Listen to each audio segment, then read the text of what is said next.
창세기 19장 12절에서 23절까지 말씀을 함께 보겠습니다. 그 사람들이 롯에게 이르되 이외에 네게 속한 자가 또 있느냐? 네 사위나 자녀나 성중에 네게 속한 자들을 다 성 밖으로 이끌어내라. 그들에 대한 부르짖음이 여호와 앞에 크므로 여호와께서 이곳을 멸하시려고 우리를 보내셨나니 우리가 멸하리라. 롯이 나가서 그 딸들과 결혼할 사위들에게 말하여 이르기를 여호와께서 이 성을 멸하실 테이니 너희는 일어나 이곳에서 떠나라 하되 그의 사위들은 농담으로 여겼더라. 동틀 때에 천사가 롯을 재촉하여 이르되 일어나 여기 있는 네 아내와 두 딸을 이끌어내라. 이 성의 죄악 중에 함께 멸망할까 하노라. 그러나 롯이 지체하매 그 사람들이 롯의 손과 그의 아내의 손과 두 딸의 손을 잡아 인도하여 성 밖에 두니 여호와께서 그에게 자비를 더하심이었더라. 그 사람들이 그들을 밖으로 이끌어낸 후에 이르되 도망하여 생명을 보존하라. 돌아보거나 들에 머무르지 말고 산으로 도망하여 멸망함을 면하라. 롯이 그들에게 이르되 내 주여 그리 마옵소서. 주의 종이 주께 은혜를 입었고 주께서 큰 인자를 내게 베푸사 내 생명을 구원하시오나 내가 도망하여 산에까지 갈 수 없나이다. 두렵건대 재앙을 만나 죽을까 하나이다. 보소서. 저 성읍은 도망하기에 가깝고 작기도 하오니 나를 그곳으로 도망하게 하소서. 이는 작은 성읍이 아니니까 내 생명이 보존되리이다. 그가 그에게 이르되 내가 이 일에도 네 소원을 들었은즉 네가 말하는 그 성읍을 멸하지 아니하리니 그리로 속히 도망하라. 네가 거기 이르기까지는 내가 아무 일도 행할 수 없노라 하였더니라. 그러므로 그 성읍 이름을 소알이라 불렀더라. 롯이 소알에 들어갈 때에 해가 돋았더라. 아멘. 소돔과 고모라가 결국 하나님의 심판을 받아 멸망하게 됩니다. 의인 10명을 위해 기도했던 아브라함의 기도가 아무 소용이 없게 되고 말았습니다. 어제 본문의 기록만으로도 소돔과 고모라에는 의인 10명은커녕 단 2명도 찾을 수 없었습니다. 유일한 의인이었던 롯마저도 베드로후서 2장 7절 8절 말씀처럼 무법한 자들의 음란한 행실로 말미암아 고통당하며 날마다 그 불법한 행실을 보고 들으므로 그 의로운 심령이 상한 상태가 되고 말았습니다. 오늘 본문 17절을 보면 두 천사가 소돔과 고모라의 멸망이 임박한 상황에서도 머뭇거리고만 있는 롯과 그의 가족들의 손을 잡아 성 밖으로 이끌어낸 후에 이렇게 말합니다. 도망하여 생명을 보존하라. 돌아보거나 들에 머무르지 말고 산으로 도망하여 멸망함을 면하라. 마태복음 24장과 마가복음 13장, 누가복음 21장에 공통적으로 기록된 말씀이 있습니다. 예수님께서 제자들에게 종말의 때를 예언하신 말씀입니다. 조금씩 다르게 기록되어 있지만 공통적으로 기록된 말씀 중 하나는 그때에 유대에 있는 자들은 산으로 도망할지어다 하는 말씀입니다. 아마 예수님께서 제자들에게 이 소돔과 고모라의 멸망 사건을 생각나게 하시려고 유대에 있는 자들은 산으로 도망하라 말씀하신 것이 아닐까 싶습니다. 산으로 도망하라는 말씀이 어떤 의미일까요? 어제와 오늘 본문은 하나님의 심판을 받아 이제 곧 멸망하게 될 소돔 사람들이 어떤 상태에 있는지를 우리에게 보여주고 있습니다. 어제 말씀에서 육신의 정욕에 눈이 멀어 롯의 집으로 쳐들어왔던 소돔 사람들은 두 천사가 실제로 눈을 어둡게 만들어 버려서 문을 찾느라 헤매고 있었습니다. 하나님을 알지 못하며 하나님 나라의 복음을 거부하는 이 세상 모든 사람들의 영혼의 상태가 다 이런 상태임을 말씀하시는 것이 아닐까 싶습니다. 이 세상 모든 영혼들이 이 세상이나 세상에 있는 것들을 사랑하는 마음에 사로잡혀 육신의 정욕과 안목의 정욕과 이생의 사랑에 눈이 멀어서 자기를 사랑하며 돈을 사랑하며 쾌락 사랑하기를 하나님 사랑보다 더하는 말세에 고통하는 세상을 살아가고 있습니다. 또 다른 부류가 있습니다. 오늘 보면 14절에 보면 롯이 그 딸들과 결혼할 사위들에게 여호와께서 이 성을 멸하실 터이니 너희는 일어나 이곳에서 떠나라 경고하지만 그 사위들은 농담으로 여겼더라 말씀하고 있습니다. 많은 사람들이 이 세상이 영원한 세상이 아니라는 사실을 잘 압니다. 언젠가는 세상의 끝이 올 것이라는 사실도 인정합니다. 그러나 최소한 자신들이 사는 동안은 안전할 거라고 생각합니다. 언젠가는 종말이 오겠지만 아직은 세상의 종말의 때는 아니라고 생각합니다. 종말에 대해 말하는 것은 극단적인 신앙이라고 생각합니다. 예수님께서 그날이 도둑같이 올 것이라 말씀하셨지만 그들은 마치 도둑이 언제 올지 확실히 아는 사람처럼 살아갑니다. 역사적인 종말이 아닌 개인적인 종말이 바로 오늘 밤이 될 수도 있다는 사실을, 그래서 내일 아침 떠오른 해를 다시 보지 못할 수도 있다는 사실을 망각한 채 마치 이 땅에 영원히 살 것처럼 살아가는 것입니다.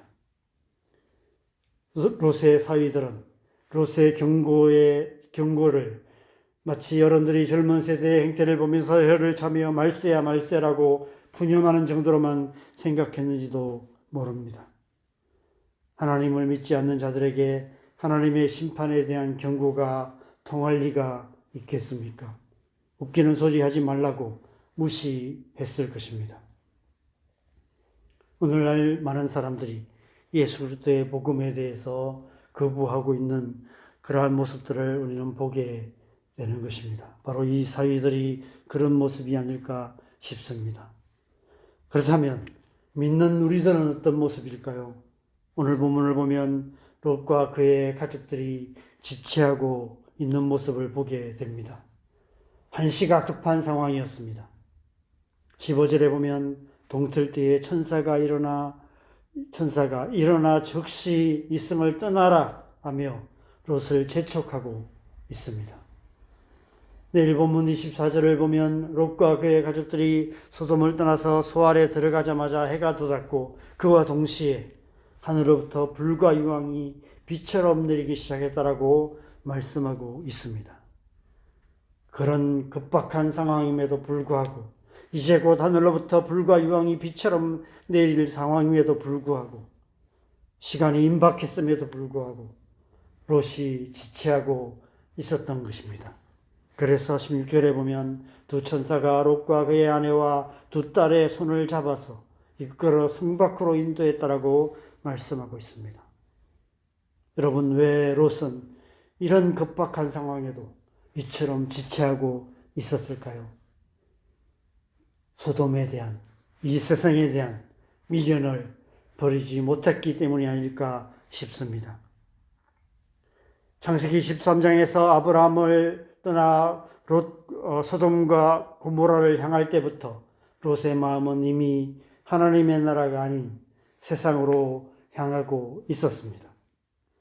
아마 그가 소돔에서 산 지 한 20년쯤 가까이 되었던 때였던 것 같습니다. 그동안 소돔 땅에서 모은 재물들이 많이 있었을 것입니다. 그것들을 다 버리고 몸만 빠져나가야 하는 급박한 상황이었습니다. 이 세상이나 세상에 있는 것들에 대한 미련을 쉽게 버리지 못하고 지체할 수밖에 없었던 것 같습니다. 어쩌면 이런 롯의 모습이 오늘날 우리 그리스도인들의 모습이 아닌가 싶습니다. 우리 그리스도인들은 이 세상 한가운데서 임박한 하나님 나라를 살아가는 사람들입니다. 아멘. 주 예수여 오시옵소서 마라나타 찬양하며 주님 다시 오실 그날을 기다리며 우리는 살아가고 있습니다. 그러나 실제로 우리의 삶의 현실은 그렇지 않은 모습들이 많은 것 같습니다. 장차 임하실 하나님의 나라보다 지금 눈앞에 보이는 이 세상을 더 사랑하는 우리의 모습을 보게 됩니다. 입으로는 주 예수보다 더 귀한 것은 없네. 세상 즐거움 다 버리고 세상 자랑 다 버렸네. 찬양하지만 실제 삶 속에서는 세상에 대한 미련을 버리지 못하고 여전히 세상에 있는 것들을 더 연연해하는 미련한 우리의 모습들을 보게 됩니다. 요 근래 오랫동안 한국교회에서 영적인 지도자로 존경받아 오셨던 목사님의 아름답지 못한 뒷모습이 우리를 크게 실망시키는 일이 있었습니다.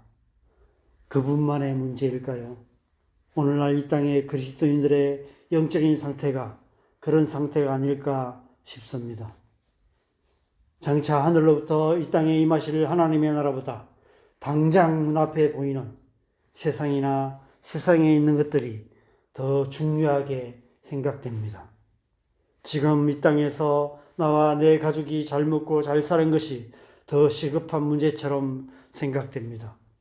우리도 모르는 사이에 우리의 마음과 생각이 롯과 같이 소돔화되고 마는 것입니다. 천사가 롯과 그의 가족들에게 경고한 말씀이 오늘 우리를 향한 경고의 말씀인 것 같습니다. 거기서 도망하여 생명을 보존하라. 돌아보거나 들에 머무르지 말고 산으로 도망하여 멸망함을 면하라. 당장 짐 싸들고 가까운 산으로 올라가란 말씀일까요? 세상과 다르게 살아야 한다는 말씀인 것 같습니다. 이 세상 한가운데서도 이 세상에 물들지 말고 이 세상에 미련 갖지 말고 하나님의 백성다운 삶을 살아야 한다는 것입니다. 적당한 곳에 머물며 적당히 타협하는 삶을 살지 말고 세상과 구별된 삶을 살아야 한다는 것입니다. 우리의 마음과 생각이 온전하게 보존되어야 한다는 것입니다. 이 세상으로부터 완전히 구별된 그런 하나님의 백성들이 되어야 한다라고 말씀하고 있는 것입니다. 요한일서 2장 15절에서 17절에서 사도 요한이 우리에게 권면한 말씀이 그런 의미가 아닐까 싶습니다. 이 세상이나 세상에 있는 것들을 사랑하지 말라. 누구든지 세상을 사랑하면 아버지의 사랑이 그 안에 있지 아니하니 이는 세상에 있는 모든 것이 육신의 정욕과 안목의 정욕과 이 세상의 자랑이니 다 아버지께로부터 온 것이 아니요 세상으로부터 온 것이라. 이 세상도 그 정욕도 지나가되 오직 하나님의 뜻을 행하는 자는 영원히 거하느니라. 그렇게 사는 것이 쉽지 않습니다. 그럼에도 불구하고 우리는 지체할 수 없습니다. 주님 오실 날이 가깝기 때문입니다. 우리가 찬양했던 찬송가 176장의 가사처럼 주 어느 때에 다시 오실는지 아는 이가 없으니 등 밝히고 깨어 있어서 주님 다시 오실 그때에 모두 기쁨으로 맞이할 수 있도록 주 안에서 우리의 몸과 마음을 깨끗하게 잘 지켜야 하는 것입니다. 오늘 하루 저와 여러분의 삶이 그런 삶이 되시기를 바랍니다. 이 세상 한가운데서도 이 세상과 구별된 하나님의 백성다운 삶을 살아가는 저와 여러분 되시기를 바랍니다. 그러한 삶을 통해서 우리의 가정 가운데 우리가 사랑하는 이 땅 가운데 하나님 나라 이루어가는 저와 여러분 되시기를 주님의 이름으로 간절히 축복합니다. 우리 함께 기도하겠습니다. 주님께서 우리를 하나님의 백성으로 부르셨습니다. 이 세상과 구별된 하나님 나라의 백성으로 우리를 부르셨습니다. 그러나 또한 동시에 우리를 이 세상 한가운데 보내셨습니다. 우리가 늘 찬양하는 찬양처럼 밤 깊도록 주님과 함께 동산 안에 있고 싶지만 그러나 괴로운 세상에 할 일 많아서 우리를 이 세상 가운데 가라고 명하셨습니다. 그럼에도 불구하고 우리는 이 세상 한가운데서 세상과 다른 삶, 세상과 구별된 삶을 살아가야 합니다. 이 세상이나 세상에 있는 것들에 미련 갖지 않고 온전히 우리의 마음과 생각을 하나님께로 향하며 하나님의 나라와 의를 구하며 하나님의 백성으로 하나님의 백성답게 살아가야 되는 줄 믿습니다. 오늘 하루 우리가 그런 삶을 살아갈 수 있도록 우리를 주의 성령으로 충만케 하여 주시도록 성령의 은혜를 힘입어서 오늘 하루도 승리하는 삶, 하나님의 백성다운 삶, 그런 삶 살아갈 수 있도록 은혜 베풀어 주시도록 이 시간을 함께 기도하겠습니다. 기도하십시다. 하나님 아버지, 우리를 이 세상 한가운데서도 하나님의 백성으로 하나님의 백성답게 살아갈 수 있도록 우리 가운데 날마다 은혜 더하여 주시는 것을 감사합니다. 오늘도 우리를 주의 성령으로 충만하게 하셔서 우리를 부르신 그 부르심을 따라서 이 세상 속에서도 세상이나 세상에 있는 것들을 사랑하지 않고 온전히 하나님만을 사랑하며 하나님의 뜻을 행하는 삶 살아가게 하여 주시옵소서. 먼저 그의 나라와 그 일을 구하며 세상과 구별된 하나님의 백성으로 살아갈 수 있도록 주님 역사하여 주시옵소서. 세상의 미련 갖지 않고 오직 주님 다시 오실 그날을 사모하며 날마다 주님 나라를 바라보며 주님 안에 거하며 주님과 동행하는 삶 살아갈 수 있도록 주님 역사하여 주시고 또 우리를 부르시고 우리를 보내신 삶의 현장에서 우리의 가정에서 우리의 이웃들과의 관계 속에서 우리의 직장에서 주님 다시 오실 그날을 사모하며 예수 그리스도의 다시 오실 것을 증거하며 주님 주의 복음을 전하며 하나님의 백성으로 하나님의 백성답게 살아가는 복된 하루 될 수 있도록 주님 도우시고 인도하여 주시옵소서. 그런 우리의 삶을 통해서 하나님의 나라가 주님 더 가까워질 줄 믿습니다. 주님 다시 오실 그때에 우리가 부끄러움 없이 주님 앞에 서서 기쁨으로 주님을 맞이할 수 있도록 주님 도우시고 인도하여 주시옵소서. 오늘 하루 우리의 삶이 그런 삶 되게 하여 주시옵소서. 또 이 새벽에도 우리가 계속 기도하는 기도 제목을 놓고 기도하겠습니다.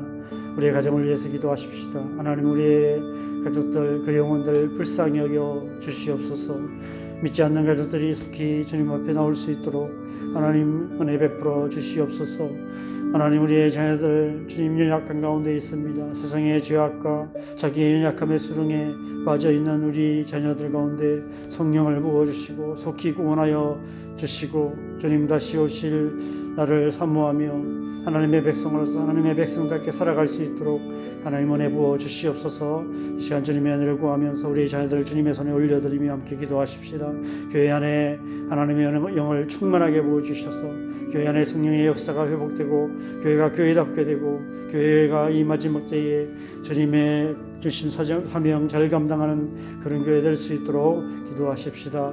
이 나라의 민족을 위해서 기도하시고 남과 북이 아래 되어서 열방을 축복하는 통일한국이 속히 이루어질 수 있도록 온 땅과 열방에 선교하시는 수많은 선교사님들 가운데 성령으로 충만하게 하셔서 주의 복음이 땅까지 전파되어서 주님 다시 오실 그 나라가 속히 임할 수 있도록 우리 함께 기도하시고 자유롭게 기도하시다가 돌아가시면 되겠습니다. 함께 기도하시겠습니다.